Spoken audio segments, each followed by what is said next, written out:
BPF हान्जाया जिहेतु जोबोद दुर्बल जालांबाय कन्टेस्टआथ' UPPL आरो BPFनि गेजेरावनो थागोन नाथाय दिनै BPFआ जिहेतु लिडारफ्रा BPFखौ गारै गारै खारजोब्बाय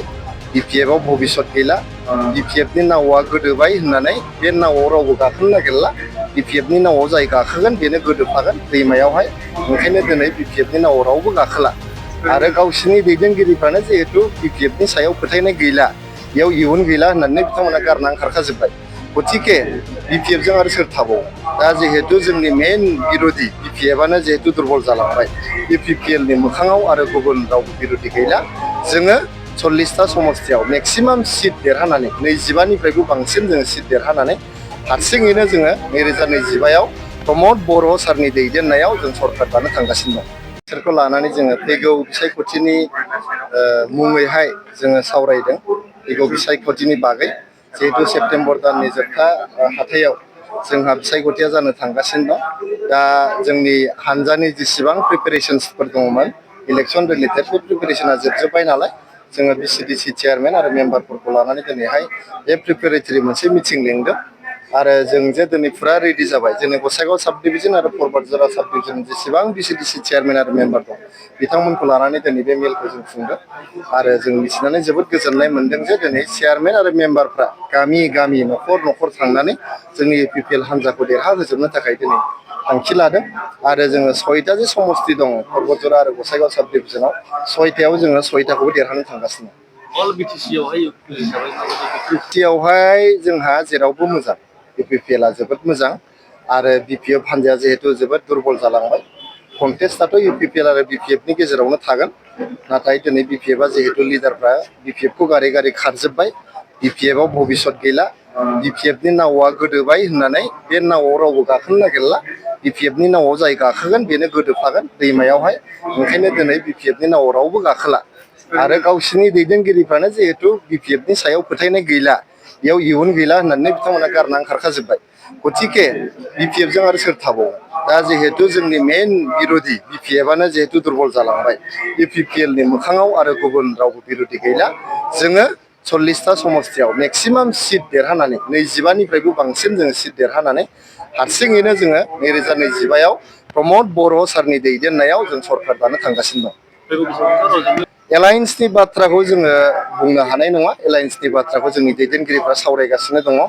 जोंहा BTCआव 40टा समस्ति दङ 3200 बुथफोर दङ 420 BCDC दङ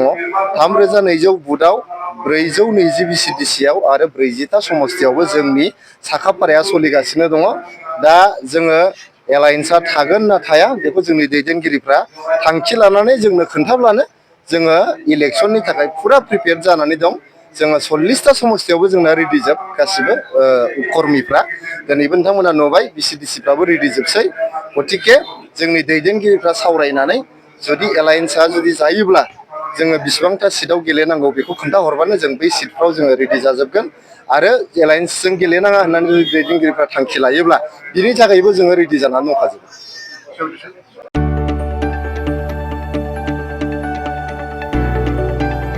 गोजोनथाव खौरां बर'नि आंगोथार गोथाव ओंख्रि जानो मोजां मोनग्रा रायजो राजाफोरनि थाखाय गोजोनथाव खौरां बर'नि आंगोथार ओंख्रि जानो मोजां मोनग्रा रायजो राजाफोरा बे गोदानै खुलिनाय लाइजौ हटेलाव हाबफैनो हागोन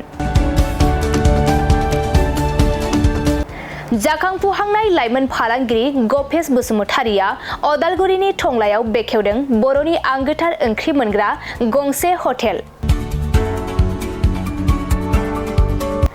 अदालगुरि जिल्ला टंलानि मिउनिसिपाल बर्ड मावख'नि साखाथियाव गोदानै बर'नि गोग्गो जानाय आदारनि गंसे लाइजौ मुंनि हटेल बेखेवदों अदालगुरि जिल्लानि सिङाव थानाय फालांगिरि नोगोर टंलायाव गोदानै खुलिनाय बे लाइजौ हटेलाव बर'नि दोरोङारि जाग्रा आदारजों लोगोसे गोबां जाग्रा आदारफोरबो मोननो हागोन गोदानै बेखेवजानाय बे लाइजौ हटेलाव अमा बेदर बोरमा लकेल ना साम' नारजि अनला खारै थास' मैथा आरो नाफाम आरो गोबां आइटेमफोरखौ मोननो हागोन बेनिखायनो नोंथाङाबो अदालगुरि जिल्ला टंला लामाजों थांलाय फैलाय खालामोब्ला बे गोदानै खुलि जानाय लाइजौ हटेलाव हाबनानै बर'नि दोरोङारि गोथाव जाग्रा आदारफोरखौ जालांनो हागोन। आरो नोंथाङा नैबे 9101758967 जानबुं नम्बरनि गेजेरजों खौरां लाहरनानै आबुङै मिथिना लानो हागोन।